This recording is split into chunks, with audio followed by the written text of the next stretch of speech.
illegal ham in the face. But bro, where's the banjo? Some Cleveland sports shows try to give you hot takes, but only one can give you a big old piece of hot ham. Welcome to Illegal Ham to the Face. Talking all Cleveland sports. And don't forget our Fat Boy Tuesday, where we also ham it up with some fun food topics. Without further ado, let's serve up some ham. Here are the Ham Boys, Fatty, and Big Bry. No Big Bry yet this week, but you got Fatty here. Welcome on back. It was a fun 2 weeks off. Thank you, everybody, for right now coming in.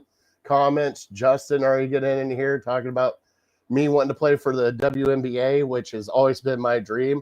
Hopefully it is the Cleveland Rockers. Hopefully they bring that back. But I do have a special guest on here tonight as a guest host. Of course, when we go on what I call a little vacay, news breaks everywhere. So we've had Browns news, we've had Guardians news, and we've definitely had a lot of Cavs news. So what we're going to do tonight, a little different, a little bit of speed up. We're not doing trivia tonight, but our show is still brought to you by Hero Q, Laker APA, also City Dogs Cleveland, where you can adopt an adorable pup like this dog right here. Look at that beautiful face. Up for adoption this weekend. I do believe they are having a merchandise sale.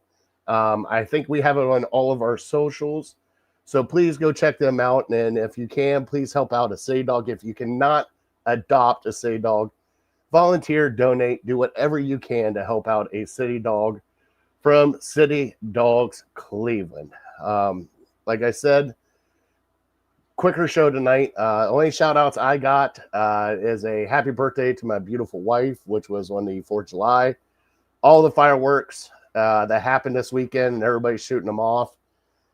Glad everybody was safe, had fun. It's nice having the 4th of July on a Friday night rolling over.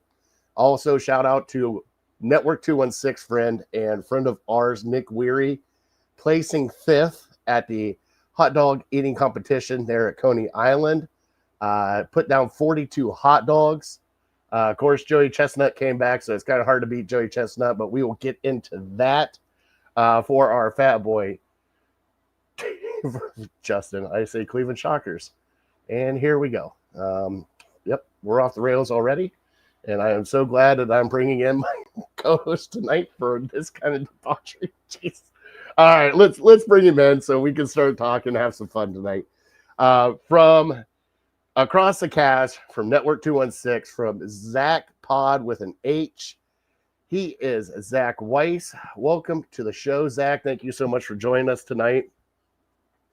Yeah, great to be here, and it's become a yearly tradition for me the last 4 years to make the hot dog eating contest the central viewing of the afternoon. And I will just say, we all knew Chestnut was going to win, but Bertolotti dropping 12 spots on his total from last year, certainly a big disappointment for me. Well, we also had the other friend of the show, Mickey Sudo, when was there like her 13th pink belt? Yeah, she doesn't lose, and we can't even pretend to act surprised, when she comes out and win. And what I would say about Nick Weary and everybody else that has not been Joey Chestnut or Bertolotti or that one loss in 2015, I posted about it last year when Chestnut had been defeated in that one other tournament. But I will say that it takes guts to go in. And these guys are all pros. They all win different things. They know it's the Chestnut event. They get out here. They give it their best. And at least in the introductions, they bring just as much energy as JC. So you love to see. Okay, so Justin said Nick would have done better if he said not a hot dog was a taco. And here we go. There's one of our wonderful food topics that we get into. And shout out to the Lakers organization for want to kick out LaFlop.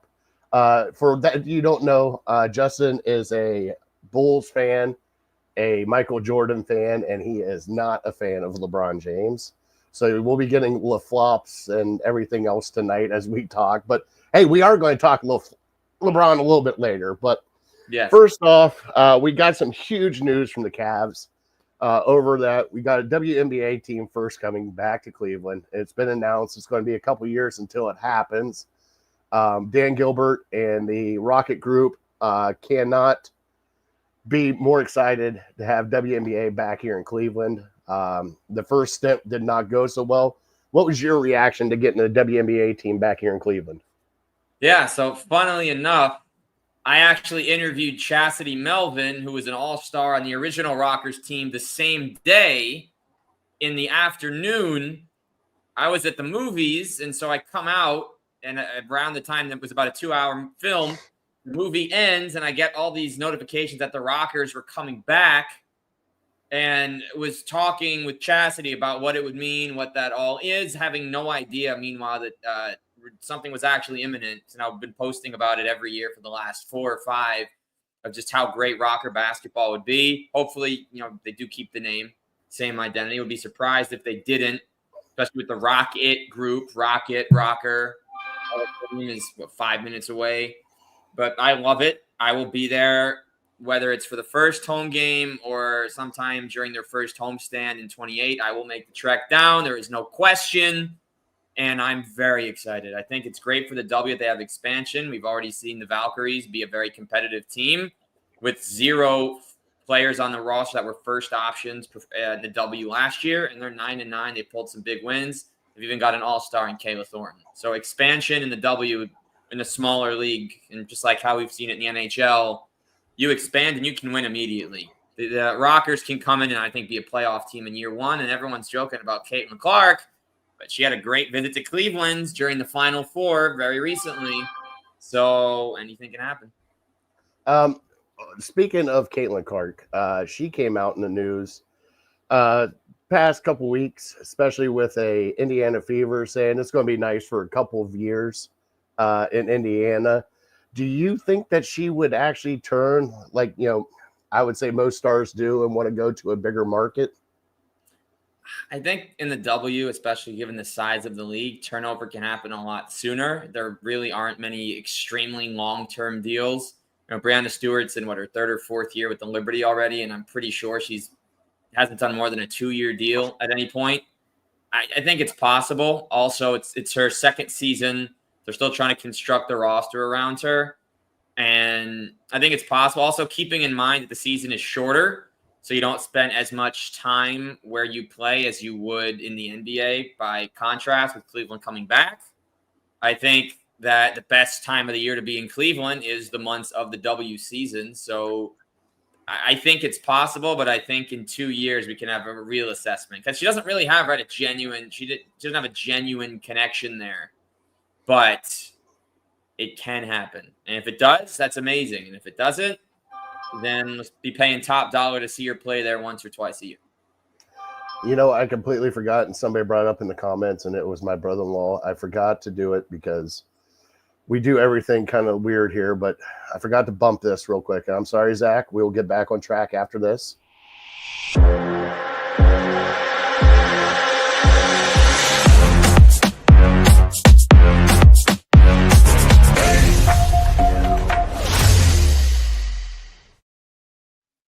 I always bump that before we start talking Cleveland, and I completely forgot about it. My brother-in-law called me out on it. So awesome for my family and friends. All right, so let's get into the Cavs, bud.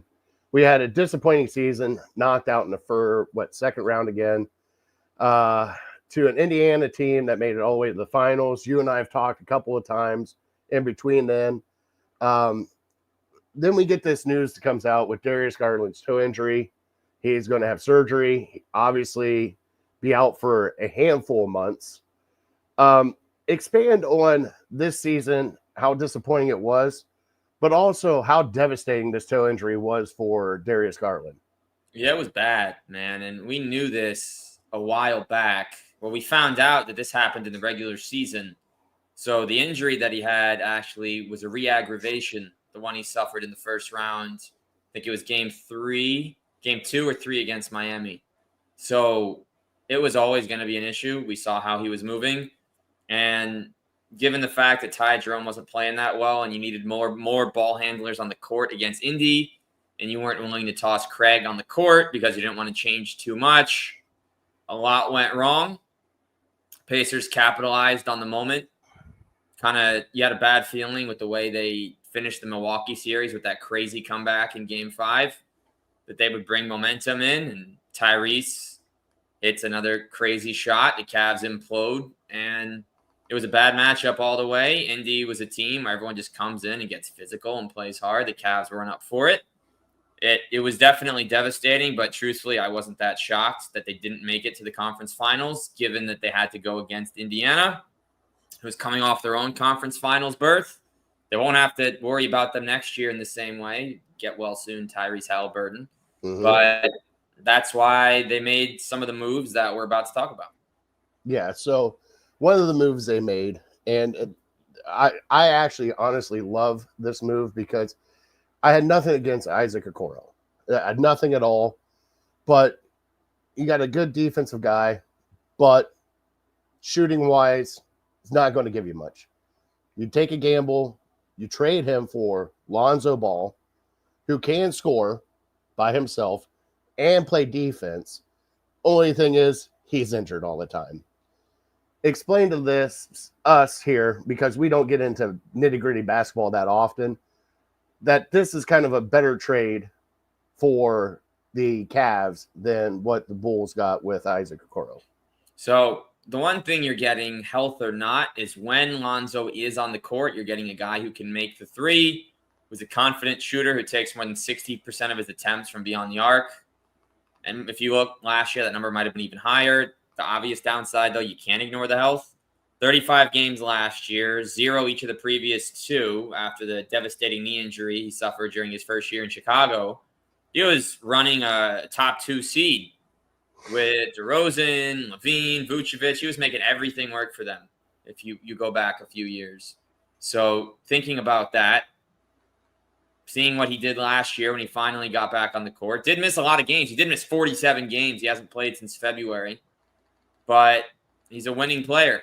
You know, he unfortunately hasn't been in a playoff game yet, such is the case with most guys that the Cavs have had, being homegrown and young talent, with the exception of Big Don and DeAndre Hunter, who came back during that conference finals run. He's been injured a lot too. But I like the Lonzo trade. He shoots the ball over 38 to 40% from 3, plays good defense, and gets in the passing lane. He's 6'6", with a bigger frame than what Ty had. And on the note of Okoro, every postseason comes around and he just can't make a shot. Don't even look at his playoff averages if you want to stay sane. He is a very good player. He was clearly a very well-liked player. He started the Dog Award. And when you think back on Okoro's tenure, you think about grit. You think about the Brooklyn three-pointer. You think about the dunk over 3 Rockets, the random 33-point game against the Suns that came absolutely out of nowhere. But he was a locker room guy, similar to how Lamar Stevens and Jetty Osman weren't dominant basketball players, but they'd have good moments. But neither of them were able to help them when they were in the playoffs a few years ago. Neither guy is getting NBA minutes anymore, but they were big contributors to what they did. Okoro was a top 5 pick, and he was here from the 20-win season to the disappointing play-in drop to the Knicks series to 2 second-round appearances. So the hope for me with him is he goes to Chicago, they give him some minutes, and he can maybe play a little more comfortably on a team that isn't as offensively dominant as the one he's been a part of here. Yeah, and I agree with that. It's just he didn't develop that outside shot that we needed from him. And when he did hit it, it was so inconsistent that nobody was even guarding him. They just kind of plugged up the lane and said, "Go ahead and shoot it, bud. You're not try to beat us that way." The other thing that's happened, Cavs wise, is we had a little Jerome and Merrill thing going on here. Ty Jerome is no longer a Cleveland Cavalier, but the Cavs re-signed Sam Merrill for I think it was like 3 years, $42 million. 4 years, 36. Same deal that Delly signed with the Bucks when the Cavs couldn't match 9 years ago. My favorite type of contract because it brings my favorite player back into the conversation. But Delly is your favorite player? All time. Over Mark Price. I didn't watch them. I love Mark Price. He is one of the nicest people I've spoken with, but I wasn't old enough to watch his career in real time. I've seen the highlights. I've watched a lot about Mark Price. He's got the best form, I think, in Cavs history. I don't think you can argue that. Mr. 3-point king in the 90s. But you don't watch a guy live, and you don't watch a guy that takes a team where the stars aren't there and they're not winning a ton. He gets undrafted. He works his way into the starting lineup. Then he becomes a finals hero, and then becomes part of a ring. Eventually comes back, has some good moments there. His career, to me, obviously didn't last that long, but he won me over immediately when he started getting minutes. Because that 13-14 season was a nightmare on 1,000 levels. Yeah. He is one of the only from game 1 to game 82 positives that you can really take from that wacky season, other than Kyrie's All-Star MVP and 3-point title. Yeah. So right. That's my guy. We got off track. I'm sorry. All right. So Jerome signed with, now I'm drawing a blank. Memphis. All right. Didn't seem like a lot, especially for Ty Jerome, but he's going to get more playing time in Memphis, I would imagine. Yeah, why do you think 30 games? Why do you think the Cavs kind of soured on Ty Jerome? Was it just a money thing? No, so he's getting the same money as Sam Merrill per year. So, and Sam Merrill, by the way, have to add, he's the highest paid 60th pick in NBA history. This also includes last pick, even when there were less teams. So if you go back 59, 58, last Mr. Irrelevant, Sam Merrill has the most money. He passed Isaiah Thomas with this contract. So congrats to him. So Sam Merrill plays better defense. If you pay attention, those analytics folks, he does play a lot more aggressive. They probably think he's better for the system than Ty Jerome, who kind of comes in and freewheels it, gets his 14 points in 19 minutes. Merrill, they probably feel like they might be able to play next to Donovan / Garland, maybe both. When they tried that with Jerome, Garland injury or not, it was an absolute disaster in the second round. I know they had to try it in game 5. Jerome was on fire in the second half, but it obviously did not work out. I'm okay with the decision. Also, happy birthday, Ty Jerome. He turned 28 today. Sam Merrill proved a lot in these last couple of years. He rode the bench with the Bucks as they won a title as a rookie. He bounced around to Memphis. He was here, he was there. And when he came up to Cleveland in March of 23, no one expected much. But as guys got hurt, he had to step in. He's had some marvelous shooting performances. He's played some really good defense. He's an energizer bunny. He just makes the right play, doesn't panic, doesn't turn the ball over very often. And I think they think he's a more valuable asset than just paying a guard that much. They took the chance on Lonzo, and they're going to go with Craig, probably because they're both better defenders than Ty and can play more within a system than Ty. I do think in Memphis it is a better fit for him. John Morant's not going to play more than 65 games. And with the trade of Desmond Bane, there's going to be a lot of minutes for him to pair next to him and for him to play with Scottie Pippen Jr., who had a fantastic season last year. And Luke Kennard also gone. He's going to take some of those minutes. So better fit for him. It's funny because if this happened after the 23-24 year, you'd be like, oh, okay, Ty Jerome, 2 games in Cleveland. He'll just be a trivia answer. Who played the first 2 games and missed the next 80. But he had a magnificent season. He probably should have been 6th man of the year. But it is what it is. You know how it works in Cleveland. If you're a guard that wears number 2, you don't get multiple contracts. That number since Kyrie Irving has been worn by Colin, by Lonzo, or by Colin, then by Jerome. It was previously worn by DeJuan Wagner, who was there for 3 years. It was worn by Flip Murray for half a season. All the guards just keep passing 2 on down the line. So it's only fitting Lonzo gets it. And to finish out, I'm happy for Merrill that he re-signed. I would have missed him, honestly, almost more than Jerome, just because as amazing as he was, you think about the ending and you think about overall contributions since they arrived, and Merrill's been doing it for 2 years. People can talk about how he has hot and cold, but when Jerome was 1 for 14, we wanted him to stop shooting. I don't think I've ever watched a Cavs game and said, Sam Merrill, please stop shooting threes. Because every time he gets it, look, he's not Kyle Korver. And there aren't many guys like that in the league like there used to be. There's a handful now. that run off screens like he does, catch and shoot, and just play like that. He's valuable. He spaces the floor better, and you don't need to take the ball out of Donovan or Darius's hands for him to get his. I think that's probably the biggest factor in why they made that decision. Also, the Cavs aside Larry Nance Jr. Welcome back to Cleveland. I'm excited about this because legacy here, just the name legacy, but he has improved his 3-point jump shot. All right, he has improved that way. Also, health questions. Can he stay healthy through the season? With the moves that the Cavs have made so far, with Merrill, Ball, Nance, do you think they've done enough to get them over that hump that they need to get over? Or is it just a look in the mirror and be like, we have to do better? I think they still need another center, a true center. Whether they decide to bring Love or Thompson back, if they think they have a shot to sneak Al Horford in there, I don't know. Probably not. It would be a dream if they could. I still think they need one more big, and honestly, it won't happen, but I'd love to see one of last year's two-ways get converted to a standard for that last spot, or maybe it's just going to be a training camp invite. Maybe one of these summer league guys just comes in and brings a punch. Larry does bring a lot. You do talk about health. He had a couple different injuries last year, and he also had some DNP coaches' decisions early, so he only played 24 games. He's never played 70 in a season.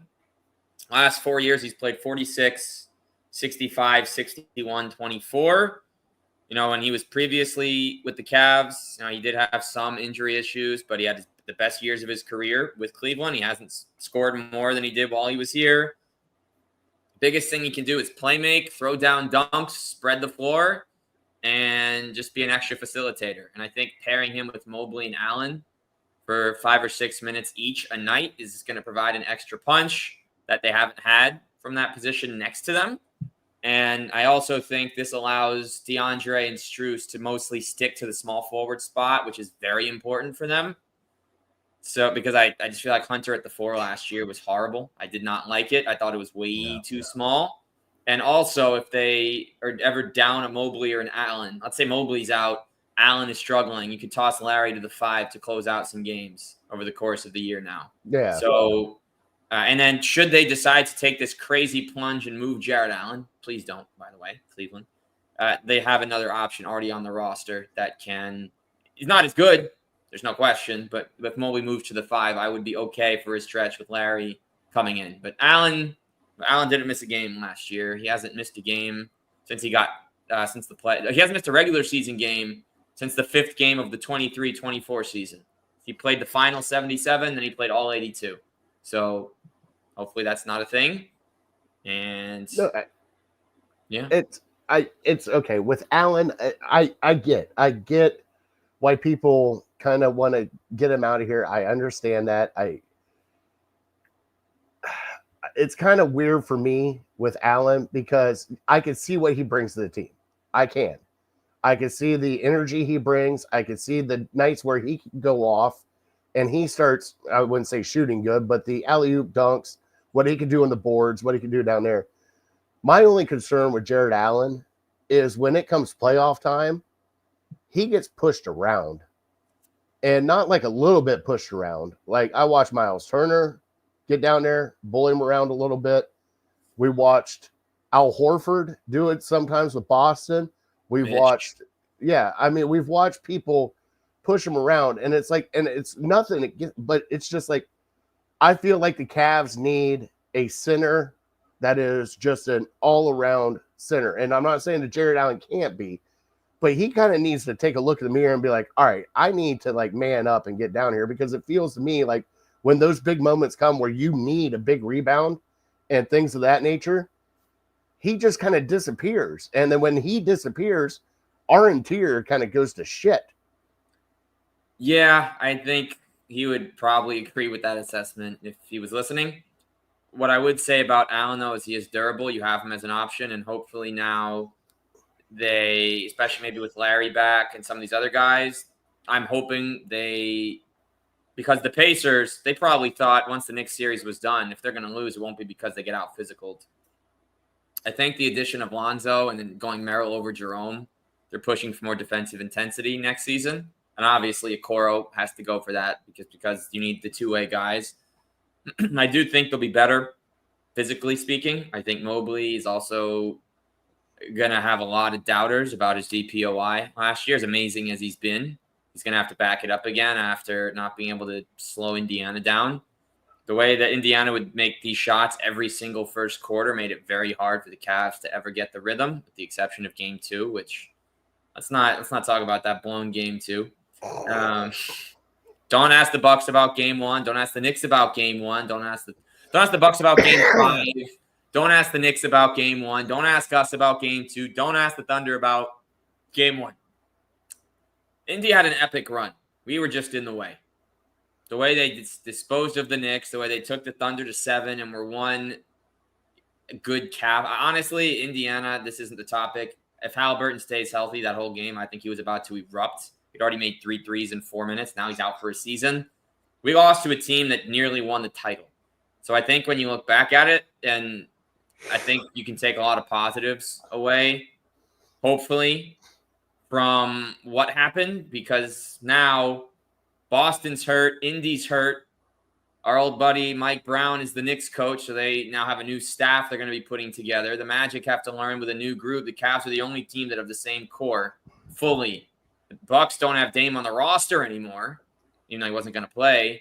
You think about all these teams in the East, and nobody's running it back similarly. And yes, Ty's gone, 6 man's gone, but everything else is the same pretty much with a little extra depth. So continuity is going to pay big time when we get to next season. What do you think that Kenny is going to do with this team to get them more? I mean, it was his first year. We really didn't know what to expect. But, man, it was a great regular season and a historic one to be at that. And offensive-wise, what do you think he's got in store for next season for this team? And what do you think that the Cavs actually truly need to work on? They need Max Strus to be healthy for Game 1 because they, as good as they were, that amazing winning streak to start the season, he didn't play any of those games. And he's your starter. He's one of your core guys. I think he'll be better integrated from the get-go. It was a different role for him last year than on the JB team. There's just a few less shots available for him night to night, and he certainly played last minutes as well. Everybody did. So it's more Strus integration. And with Garland potentially missing the beginning of the season, it'll be good to get Craig Porter another look because he really was never the guy for Kenny the way he was with JB when he get those minutes. And he was injured in the playoffs 2 years ago, or he probably would have gotten minutes. So really just that. We'll see Hunter out there doing fine. We'll see everybody else healthy with the exception of Darius to start. So just keep doing what you do. Don't think about the playoffs when you start the regular season, but make sure that you stay consistent. Because there was that stretch in the second half where the Cavs fell off a little. 64-18 is still unreal. But just stay consistent. The Thunder proved this with their title, how important it was to just stay up all the time and don't lose just because you want to rest guys, all these guys for a game. And if you're going to do that, seeing the wins matters. That's where I finished it. All right. We got one more before we get into silly season. I can't wait to get into silly season with you. All right. Did you hear the Donovan Mitchell podcast appearance when he was talking about Evan Mobley and saying how Evan Mobley needs to demand the ball more and to be more vocal with this team and to be able to bring a different energy? This is going to be Evan Mobley's team. And Donovan kind of said, hey, yell at me. Give me the ball. Give me the ball. Can we see a beginning like they used to do with the big three with LeBron, Kyrie, and Kevin Love? Can you see them start feeding that ball down to Evan Mobley right at the beginning of the gate like they did with Kevin Love to see what they got and then kind of work off of that? Absolutely. I think with Mobley, Donovan's right. He's got to command the ball. He's got to want it. And there have been games where he's had these good first quarters. But truthfully, if Evan can just get to his first rest period with maybe 8 to 10 points every couple of nights, I think that's perfect. He doesn't need to score more than 20. but he can't be having games with 9-10 shots as he did for most of the postseason. I think Mhm. early touches for Evan will go a long way, and I do think it's possible. And we won't get a 35-point first quarter. Shout out Kevin Love against Portland. That was nuts. But Evan has the capability with the more confident jumper. Just still wish he can get a slightly quicker release on it. Maybe that's the last evolution for him. But he does so much on both ends. And if he's going to be doing all that on defense, get him his points early so they have to keep him on as the game goes on. Does he need to rely on his mid-range a little bit more instead of trying to do too much ball control? I mean, thinking about how the finals went with Jalen Williams, Shea, Chet, Siakam, McConnell, Mathurin, all these guys that were living in the mid-range kind of served as a nice reminder that DeMar DeRozan's not crazy. And all these guys that can score from mid-range can score. A bucket's a bucket. Yeah. I think if you can get your mid-range, that's great. And it's funny, every time we watch I've been watching all these old highlights, and there's these funny accounts of average NBA player. So I see Brandon Bass highlights all the time, and I remember how he'd always shoot those 13-footers. How Varejao, remember when he first expanded his range back in the day. I can go name for name. Nene had a nice mid-range game. Kenyon Martin mid-range game. All these other bigs. Zadrunas. And he eventually got the 3-point green light. I remember that overtime against the Kings when he made 3. But not to sidetrack here. Thinking about it, to round it out, I would love to see Mobley take a bit more in the mid-range or even just work on that floater. Donovan's handle through the lane is insane. It's so nice. They're going to miss that with Jerome, but maybe big men don't generally take floaters, but we'd love to see him try because he's going to be able to get it up over everybody. Kind of learn from Hartenstein how he does it. He's the only big man that I can think of off the top of my head. There's others, I'm sure, with just the floater. Or maybe watch tape of the Valanciunas hook shot, the Robin Lopez hook shot, his old teammate. There's a lot to be learned about playing in the paint like that and not having to necessarily bang every time. Just kick it old school with Kareem. Just do that little jump little sky hook, and you'll be good to go. That'll do it. All right, let's get into silly season, bud. Somebody opted in back with a certain team for $52 million. They don't know what they're doing, but man, everybody and their brother here in Cleveland is just salivating. Like, he's not happy there. The Lakers aren't happy. We can get LeBron back here in Cleveland. Blah, blah, blah, blah, blah, blah, blah, blah, blah. It's silly season. It's summer season when that happens. But if he opted back in for $52 million, he's not going to go anywhere unless the Lakers do something. Plus, he has no trade clause. Now, with that being said, I never shut the door with LeBron because crazy things have happened, as we've seen through our entire lives here in Cleveland. 11 years ago. Do you think that there is a crack in the door where we could possibly move some pieces and LeBron come back home for his, let's just say, swan song? Well, not this year. You have to trade Hunter, Garland, and Allen to make it work. I wouldn't do that. LeBron wouldn't do that. No, LeBron is LeBron. LeBron can do whatever he wants with Cleveland, But if you have to give up an all-star, a durable big man, and a sixth-man runner-up to get a 41-year-old to kind of fill in a position of need, but tear down what you've built up over these last 4 or 5 years, I wouldn't do it. Because, yes, they haven't made a conference finals yet. I think now, if this first half of the season, and it probably won't be in season, but if the first half of the season doesn't go the way you want, and you're not at the top where other teams can pass you, then maybe you have to think about it. But that doesn't mean you do it. I wouldn't do it. I would have to wait another year. I mean, it would be amazing to see him come back. We're running out of years for that to happen. Mm-hmm. But I don't think you can tear it down like that. And I also don't think that they would tear up 2/4 of the core for memory lane and a chance at a 1-year window. But technically the Cavs have let's just say a 2-year window with Mitchell here. Yes, So But LeBron's not. I don't think He's also hasn't been durable the last couple of years. You have to keep that in mind. If you're going to trade 40%, and he's coming off a serious playoff injury too at age 41. He's still going to be very good. Yeah. But I don't know. I don't think it's the move. It would be fantastic, but I think you shouldn't let's stand pat on this one. Okay. I like it. My brother-in-law says you, LeBron, and Bronny. Just, yep. Space Jam 2. There it is. God. Oh, what a horrible movie that was. It had its moments, but it was not great. I had a couple moments. Like, I was like, okay, I liked it. It was cool seeing Ernie, but that, Yeah.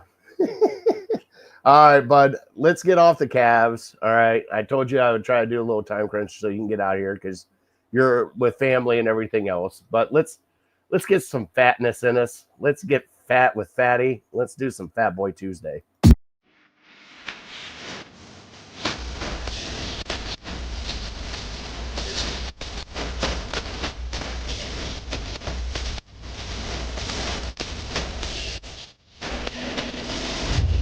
And now, it's time for Fat Boy Tuesday.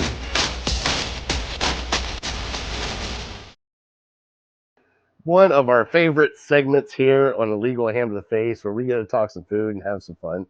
It was 4th of July weekend. Barbecues were out everywhere. Hot dog contest.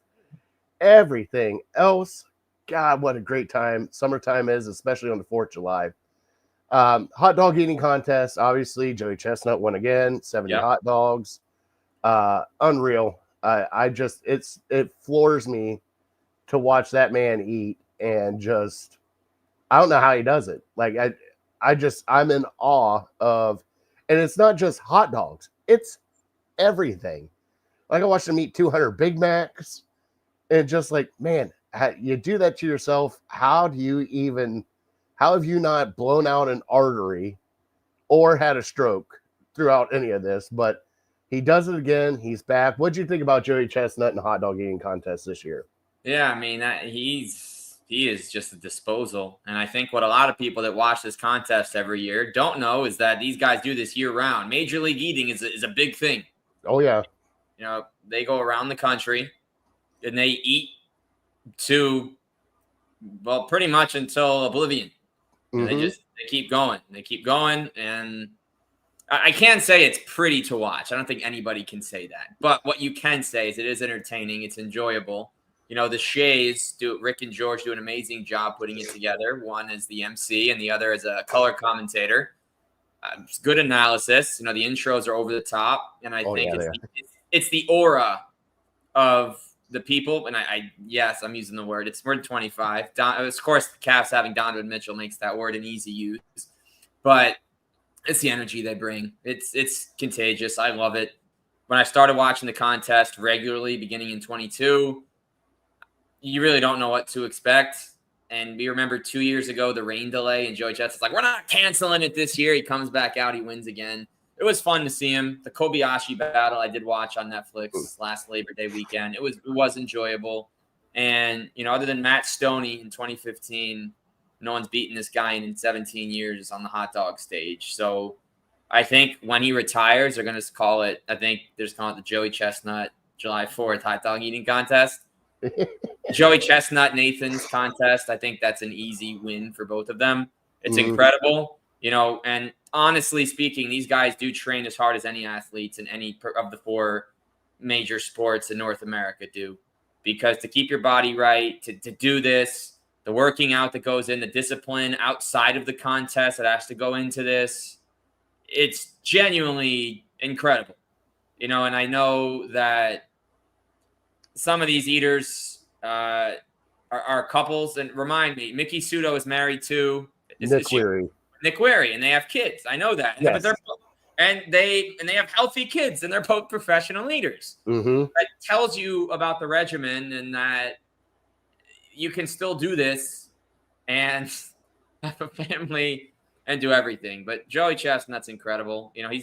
It's funny because when you think about these guys, maybe the only athletes that people don't seek out just when they're out might be these guys unless they know them from the contest. Mm-hmm. But every July 4th, they show up on our TV and they provide, at least on the hot dog stage, Badlands is Mr. Lemonade. But Man. For 10 minutes, they just devour hot dogs. Even the worst in the contest eat 4 a minute. Like, we're talking Nick Query. Oh, he only ate 42 hot dogs. He got 5th place. Bro, 42 hot dogs. I will eat 42 hot dogs maybe across 12 or 13 major league games over the course of 3 or 4 years. So, I mean, good for you, Nick Query. We had him on the 216 show, and I actually met him in Parma. He comes out here for the Parma qualifier. And just a great, just chill dude. It was hilarious. We were sitting there talking and everything else. And, like, we watched the setup for the qualifier. And, like, I had my wife and my kids there. We were talking to Nick off to the side and everything. And I see them start bringing the plates of hot dogs out. And this is just a qualifier in Parma. And I'm going, damn, that's a lot of hot dogs. So my kids have never seen this. So when they saw them start to go, my son's like, is he choking? I'm like, he is not choking. Like, it's great. Like, one of the guys from the Dude Network always said, Tony from the Dude Network, he said it's great for like the first minute. You're just going to town. You're like, wow, they're still really going eating more hot dogs. Yeah, okay. But I mean, it's amazing what they do. And like James said, how can he eat so much and be so skinny? I know Nick Weary's workout regimen. He works out all the time. He is an actual personal trainer. They know their body. They know what goes into what they do to eat and everything else, what to stay away from, how to prep for a contest coming up. Because Nick not only came here, ate 43 hot dogs in Parma, the very next day went to a donut eating contest in New York.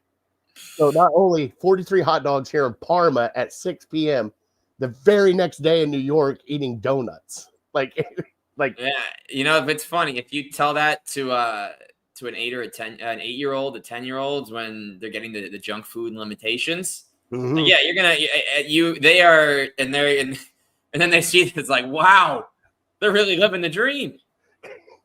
Flying, traveling to do this. You're not just doing this in the backyard or at a friend's. You are doing this nationally. People are watching this. You are getting paid to do this. It's incredible. All right, so now we're talking hot dogs, but what do you like on your hot dog? So it does vary, and I will also add for context.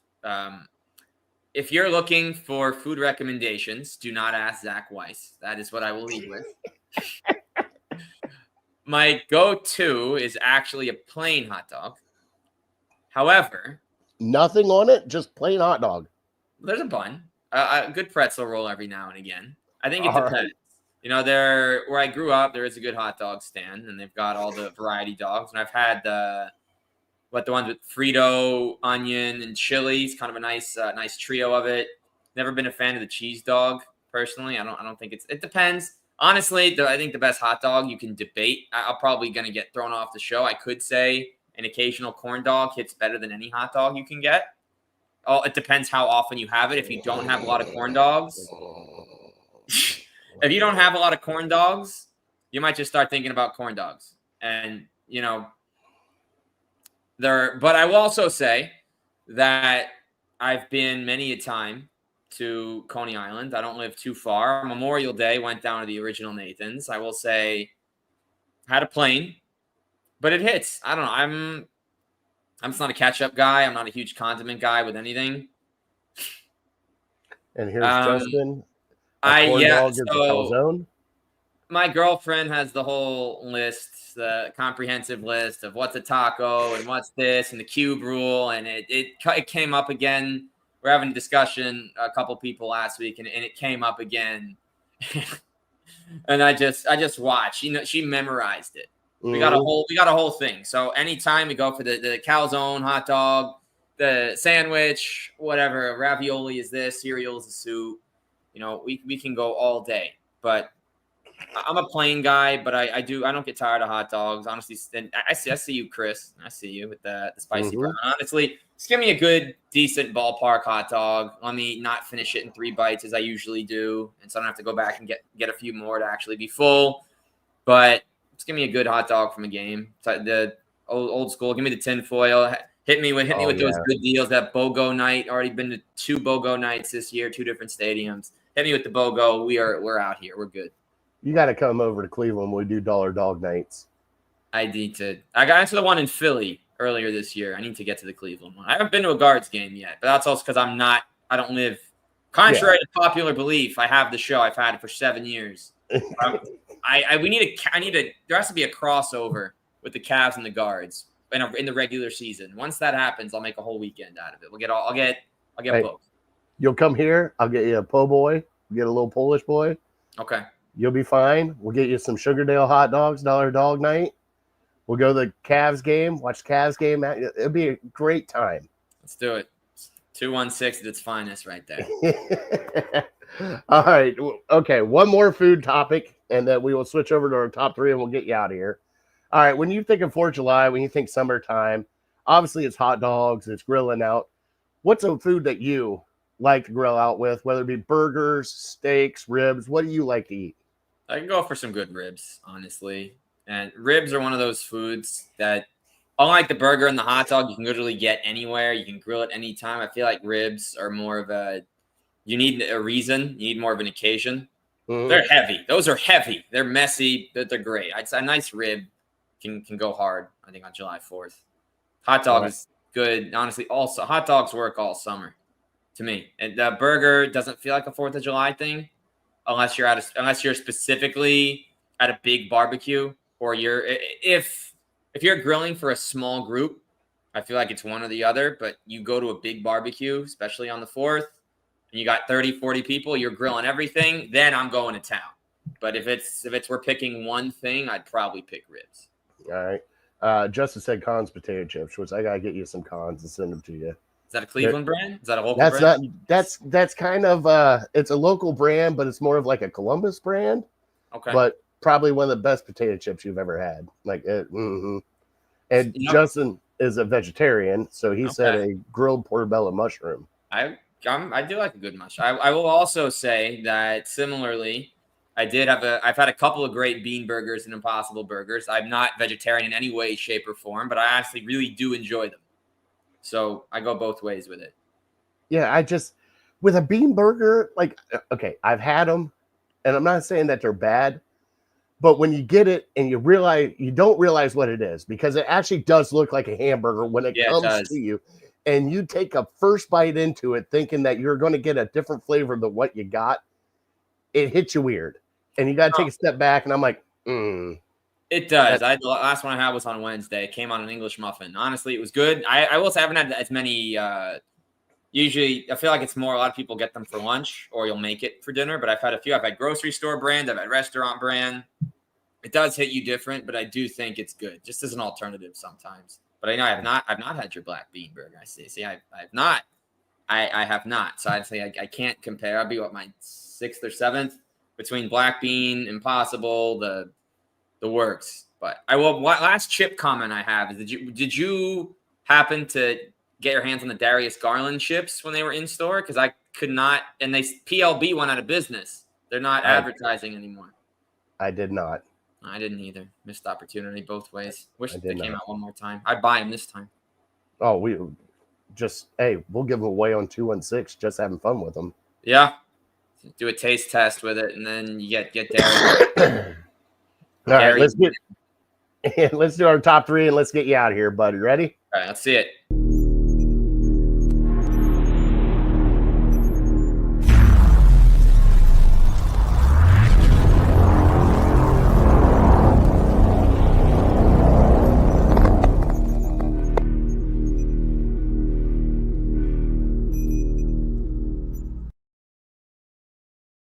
Now, I know Brian and I have probably done this top 3 before, but with a new guest on, I like to get their perspective.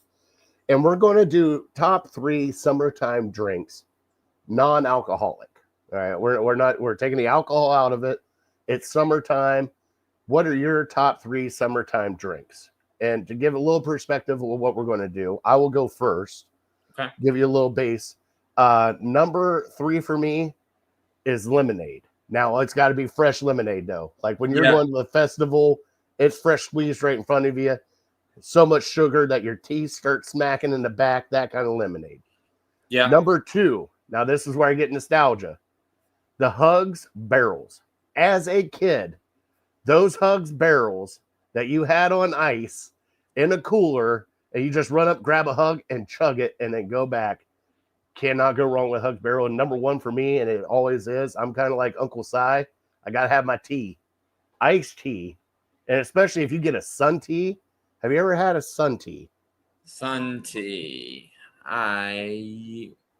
The Sun actually brews the tea. I've probably had it without being told that that's how it was made, but I've definitely had at least Sun adjacent tea. Oh, that's one of the favorites of my family. You get a glass jar, throw the tea bags in, just let it sit outside, and it just does its own.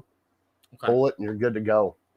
What about you, Zach? What are your top 3 summertime drinks? All right, so my honorable mention, because it can't count, would be a great glass of H2O. Cheers. All right. Number 3, and I've been, you see Hugs everywhere now. It's one of the only things that transcends every grocery store will carry Hugs. I've been seeing it everywhere. All right. Number 3, let's go with, I'll put lemonade at number 3. I don't have it that often, but if we're getting to 95, 100 degree territory, I think a good lemonade, especially when you're by the water, good lemonade, will come out and do you some justice. And we're going to have the same 3 and 1. I just got to try to change my number 2. All right, I guess I'll give you a nostalgic pick. I remember my juice box days. I remember the Juicy Juice. Oh, yeah. Whether we could go Capri Sun on this, we could just go to whatever grocery store you go to, store brand, juice box. Back when you have to learn about where the straws go. Truthfully, the struggle with the straw and the insert. And then with the Capri Sun, if you put the straw in the wrong way, it leaks and you can't drink it. So I'll just go general juice box. I don't even know how to. And I will put iced tea at number 1 just because it depends on what you want. It's the only drink you can get that's as refreshing with no flavor as it can sometimes be with a lot. Because sometimes you just don't want anything. You just want plain black tea with ice. So it does you in. If you want something sweet, add a little flavor, toss some honey, put some little fruit in there. It's perfect. You can't go wrong with iced tea. And I've definitely been on a bigger iced tea kick of late. I try to go iced tea over lemonade. There's enough sugar as is, but we're talking lemonade. And when you get lemonade, whenever you buy lemonade, the key is also do not read the back label. No. The amount of sugar in that will just make your heart flutter. Correct. But I'll take a good iced tea, maybe a little honey in there, stir it up, and it's perfect. Nice big one. 16. I'll try to get a 16-ounce cup. It'll last you a while. I go water when I can. That is my go-to. But if I had to rank 3, non-water, I would go. But sweetened iced tea is the obvious number 1. And then I would say, everyone agrees that sweetened tastes better. But unsweetened is still a good move. I had that last night. When I was dinner, I had a nice unsweetened iced tea. Had 2 of them. So, yeah, when I'm with my family, my sister makes a sweet tea that compares to none. It's just, but normally I do unsweet tea, and if I do add a little sweetener, it's not a lot. I like green tea, so I drink a lot of green tea. So, Justin, thanks for that one. Honorable mention, and I completely forgot about that, Kool-Aid. Man, you cannot go wrong with Kool-Aid. Yeah. On a hot day, just 2 cups of sugar and just everything bad for you. The Hawaiian Punch, generally, just the basic. Oh, I forgot about Hawaiian Punch too. Yeah, you can honestly, you get that anywhere. And then one more honorable mention. It was never a thing for me, but everyone remembers when the guy went viral for the ocean cranberry spray. Crayon on the longboard. that video reminded everybody that ever drank juice how good juice is. Because no one, I wouldn't. The only juice I think you could argue as like a nice summer drink would probably be a nice glass of apple juice or maybe the cranberry juice. But you have to get the big one, get some ice in a glass, and it'll be the same amount of refreshment as a lemonade would be. And one more thing, by the way, for me, is we had an NBA trade since we came on. Shut up. And To the Cavs. No, it's not our trade. But it's an important trade. The Spurs got Kelly Olynyk, and now they have 3 good centers. So, honestly, I think that's an amazing trade for them. And that's nothing to do with the Cavs. It's a 3-player trade. They traded 2 of their first-round picks that didn't pan out and a future second. But so that means a lot of Cavs fans instantly dislike the Spurs, but now they have 3 good centers. And I think, finishing on the basketball note, I am very excited to watch the Spurs. And when the Cavs do play the Spurs, they'll be booing Olynyk and dropping their jaw when Olynyk is throwing Wembanyama lobs with Dylan Harper and De'Aaron Fox winking at the bench. Kelly Olynyk stole a championship from us. Stole. What a dick. No, we can't forget that one. I was at the game before the injury in Boston, and then the injury happened. Stole. There was a flagrant, that would be the most flagrant foul ever, but no, it was a basketball play. Yes. It was not a basketball play. I seen that shit in a WWE ring. Makes you lose your appetite for summer drinks, doesn't it? That's all right. Zach, thank you so much for joining me on Ham. Thanks for co-hosting. Go catch him at Across the Cast at Zach with an H pod. Yeah, and there's more to come with that. There's going to be a few guests and be some more. Anyone that's interested in books, I have a fiction, some more fiction authors coming up. Had a Maine Celtics G Leaguer coming on in the next couple of weeks. There's a few other people that will be coming on, and some others, some potential big names in the works. Very, very much on the DL, just waiting for some responses, but people that should be able to come through. So people that you guys have heard of. As just whatever your background is, you will have heard of some of these people. So check out at Zach with an H pod on Twitter, Instagram, and check your YouTube, Spotify. It is coming, Zach with an H pod, where we just talk about identities. Hey, and guess what? You can always catch his stuff on Network 216 too. So he's always there. Zach, thank you so much for joining me. We're here at the end of the show. Cannot thank you enough. Cannot thank enough our troops and first responders for everything they do. Appreciate all of you. Also, City Dogs Cleveland, please go adopt a dog. Like I said, this weekend they got a merchandise sale going on. It is up on all of our socials at Ham Illegal and at Network 216. So go help them out. And like we always say at the end of the show, we're definitely uncorked, unloaded, and we're out. We will see you guys next Tuesday. It's great to be back. See ya.